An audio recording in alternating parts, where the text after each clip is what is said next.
Hello friends, स्वागत है आपका हमारे इस यूट्यूब चैनल रोशन सा स्टडी पॉइंट पर। आज की इस वीडियो में हम क्लास 11th के इकोनॉमिक्स की बुक व्यष्टि अर्थशास्त्र की जो बुक है उसका यूनिट जो 2 है, यानी यूनिट 2 का जो पहला टॉपिक है उपयोगिता, उसके बारे में जानने वाले हैं। इन टॉपिकों को हम यूनिट वाइज इसलिए लेके चल रहे हैं क्योंकि जो हमारा सिलेबस दिया गया है वो यूनिट वाइज ही दिया गया है, तो हम उसी यूनिट के अनुसार और उसी टॉपिक के अनुसार उन यूनिट में जो टॉपिक है उन्हीं के अनुसार सिलेबस को और टॉपिक को समझेंगे। तो यूनिट 2 में जो पहला टॉपिक है वो है उपयोगिता, और इस उपयोगिता को हम समझने वाले हैं। तो उपयोगिता होता क्या है पहले वो समझते हैं। तो उपयोगिता से अभिप्राय किसी वस्तु के उपभोग से प्राप्त होने वाली संतुष्टि उपयोगिता होती है। क्या होती है उपयोगिता? किसी भी वस्तु का हमने उपभोग किया और उससे जो हमें संतुष्टि मिली, उसी संतुष्टि को उपयोगिता कहते हैं। फॉर एग्ज़ाम्पल, जैसे हमें भूख लगी है तो हमने रोटी खाई, तो रोटी खाने के बाद जो हमें महसूस हुआ, जो संतुष्टि हमें प्राप्त हुई, उसे ही उपयोगिता कहते हैं।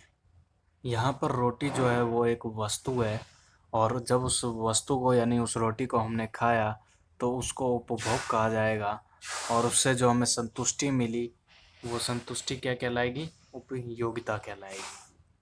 उपयोगिता तो समझ लिया क्या होता है, लेकिन अब ये देखते हैं कि उपयोगिता को मापने के तरीके कौन कौन से हैं। तो उपयोगिता के मापने के दो तरीके दिए गए हैं। पहला है उपयोगिता के गणनावाचक माप, यानी गणना यानी गिनती करके जिस उपयोगिता को मापा जा सकता है वो गणनावाचक माप कहलाता है उपयोगिता। यानी जब उपयोगिता को संख्या या इकाइयों द्वारा मापा जाता है तो वो उपयोगिता का गणनावाचक माप कहलाता है। जैसे 1, 2, 3 ऐसे मापा जाएगा तो ये उपयोगिता के गणनावाचक माप कहलाएंगे।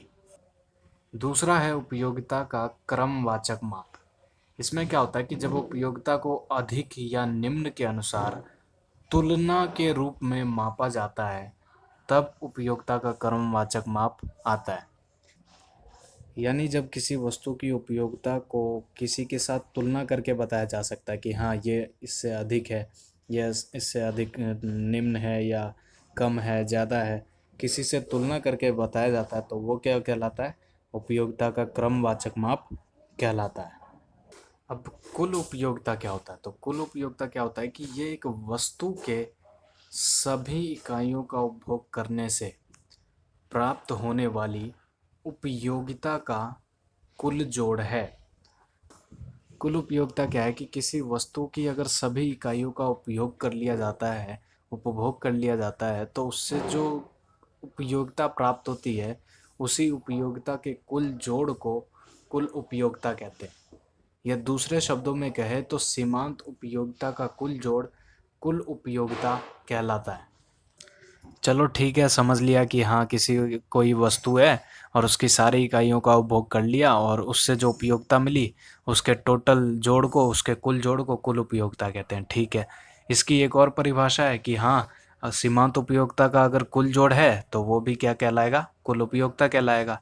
लेकिन सीमांत उपयोगिता होती क्या है कि इसका कुल जोड़ कुल उपयोगिता कहलाता है। तो आइए अब देखते हैं सीमांत उपयोगिता को। तो सीमांत उपयोगिता होता क्या है?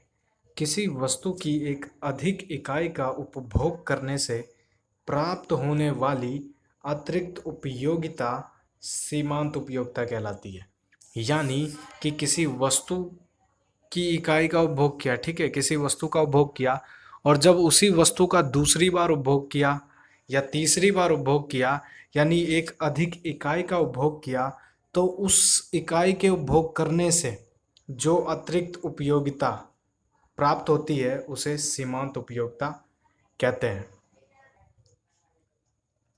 कुल उपयोगिता और सीमांत उपयोगिता को तो समझ लिया, लेकिन अब इन दोनों के संबंध को देखते हैं कि इनके रिलेशंस यानी इनके बीच में कैसा रिलेशन होता है। तो क्या है, पहला जो रिलेशन है वो बताता है कि जो कुल उपयोगिता है वो सीमांत उपयोगिता का जोड़ होता है। यानी जो टीयू है, जो कुल उपयोगिता है, वो सीमांत उपयोगिता का टोटल जोड़ होता है कुल उपयोगिता। दूसरा ये कि जब सीमांत उपयोगिता घटती है तो कुल उपयोगिता घटती दर पर बढ़ती है। ये बता रहा है, वक्र बता रहा है सीमांत उपयोगिता का, या तालिका द्वारा भी हम समझेंगे कि जो सीमांत उपयोगिता होती है जब वो घटना शुरू कर देती है, कम होना शुरू कर देती है, तो कुल उपयोगिता भी क्या करती है, बढ़ती तो है लेकिन घटती दर पर बढ़ती है। जैसे कि मान लो पहले चार चार चार करके बढ़ रही थी, तो जब सीमांत उपयोगिता घटने लगती है तो कुल उपयोगिता दो दो करके एक एक करके बढ़ने लगती है, यानी घटकर बढ़ने लगती है। तीसरा ये कि जब सीमांत उपयोगिता शून्य होती है तब कुल उपयोगिता अपने अधिकतम पर होता है। यानी कि जब सीमांत उपयोगिता शून्य पर होता है, जीरो लेवल पे होता है, तो कुल उपयोगिता अपने सबसे टॉप पे यानी सबसे टॉप लेवल पे होता है। चौथा ये कि जब सीमांत उपयोगिता ऋणात्मक होता है तब कुल उपयोगिता घटना शुरू कर देता है। यानी कि जब सीमांत उपयोगिता नेगेटिव हो जाता है, जीरो से -1 -2 -3 होने लगता है, तब कुल उपयोगिता क्या स्टार्ट कर देता है, घटना शुरू कर देता है। पांचवा ये कि घटती हुई सीमांत उपयोगिता का मतलब है कुल उपयोगिता का घटते दर पर बढ़ना। यानी अगर हमें सीमांत उपयोगिता घटता हुआ दिख गया तो इसका साफ सीधा मतलब क्या है कि कुल उपयोगिता जो है वो बढ़ तो रहा है लेकिन घटती दर पर बढ़ रहा है। और दूसरे शब्दों में कहें तो जो सीमांत उपयोगिता होता है वो कुल उपयोगिता का ही दर होता है। यानी जैसे जैसे कुल उपयोगिता में बदलाव आएगा वैसे ही उसी के अनुसार सीमांत उपयोगिता भी बदलेगा। टीयू और एमयू को तालिका द्वारा समझते हैं, यानी कुल उपयोगिता और सीमांत उपयोगिता को अब हम तालिका द्वारा समझेंगे, इनके संबंधों को। तो देखिए इस तालिका में क्या है कि जो वस्तु है उसकी इकाइयों का उपभोग किया जा रहा है। पहले 0 इकाई का उपभोग हुआ, फिर 1 का, फिर 2 का, फिर 3 का, फिर 4 का, फिर 5, फिर 6 इकाइयों का उपभोग किया गया किसी उपभोक्ता द्वारा। तो उससे क्या हुआ, उससे जो संतुष्टि मिली, जो कुल उपयोगिता मिली वो क्या थी, जब 0 इकाई का उपभोग किया गया तो कुल उपयोगिता कितना था, 0 था। जब 1 इकाई का उपभोग किया गया तो कुल उपयोगिता कितना था, 8 था। और जब दूसरी इकाई का उपभोग किया गया तो 14, तीसरी का किया गया तो 18, चौथी का किया गया 20, छठी का किया गया तो 18, है ना। तो ऐसे कुल उपयोगिता हुआ और उसी के अनुसार फिर सीमांत उपयोगिता हुआ। कैसे, क्योंकि जो सीमांत उपयोगिता का फार्मूला होता है, सूत्र होता है, वो क्या होता है, TUN-TUN-1, यानी कुल उपयोगिता की अगली इकाई में से पिछली इकाई को अगर घटा देंगे तो सीमांत उपयोगिता आएगा। तो इसमें देखिए जो कुल उपयोगिता की अगली इकाई है वो क्या है, यहाँ पर 8 है। इसमें से पिछली इकाई यानी 0 को घटा दिया, तो 8 में से 0 को घटा दिया तो क्या आया, सीमांत उपयोगिता 8 आया। दूसरे ये आगे और बढ़ते हैं, अगली इकाई क्या है, 14 है 8 के बाद। तो 14 में से पिछली इकाई यानी 8 को अगर घटा देंगे तो जो आएगा वो सीमांत उपयोगिता कहलाएगा दूसरी इकाई का, यानी 14 में से 8 गया तो 6। ऐसे ही करके अगली इकाई में से पिछली इकाई को घटाया जा रहा है, तो ये सीमांत उपयोगिता में ऐसे बदलाव हो रहे हैं। बदलाव तो दिख रहे हैं लेकिन अब इनके रिलेशन को भी देख लेते हैं। तो पहला रिलेशन क्या है कि देखिए जब सीमांत उपयोगिता घट रहा है, यानी 8 से क्या हो गया, 6 हो गया, 6 से क्या हो गया, 4 हो गया, 4 से क्या हो गया, 2 हो गया।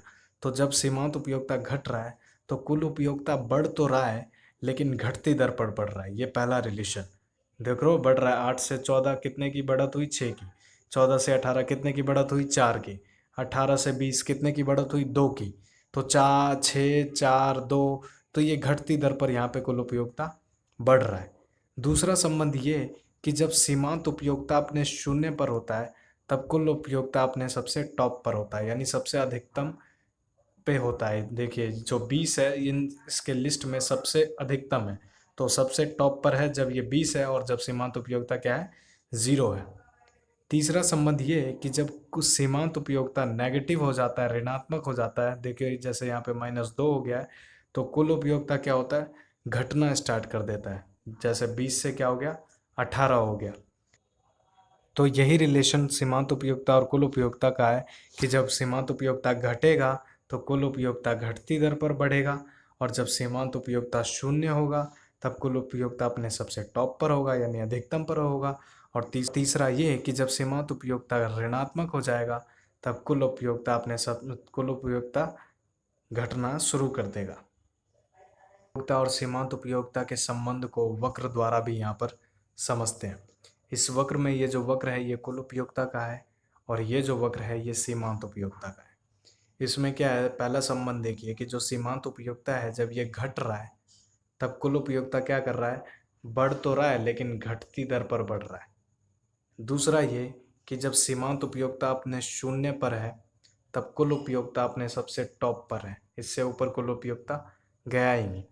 और तीसरा ये कि जब सीमांत उपयोगिता ऋणात्मक हो जा रहा है यानी घटने लग रहा है तब कुल उपयोगिता क्या कर रहा है, गिरने लग रहा है यानी घटने लग रहा है। यानी सीधा सिंपल वही संबंध कि जब सीमांत उपयोगिता घटेगा तो कुल उपयोगिता घटती दर पर बढ़ेगा, जब सीमांत उपयोगिता शून्य होगा तो कुल उपयोगिता अपने सबसे टॉप पर होगा। और तीसरा ये कि जब सीमांत उपयोगिता ऋणात्मक होगा तब कुल उपयोगिता घटना शुरू कर देगा।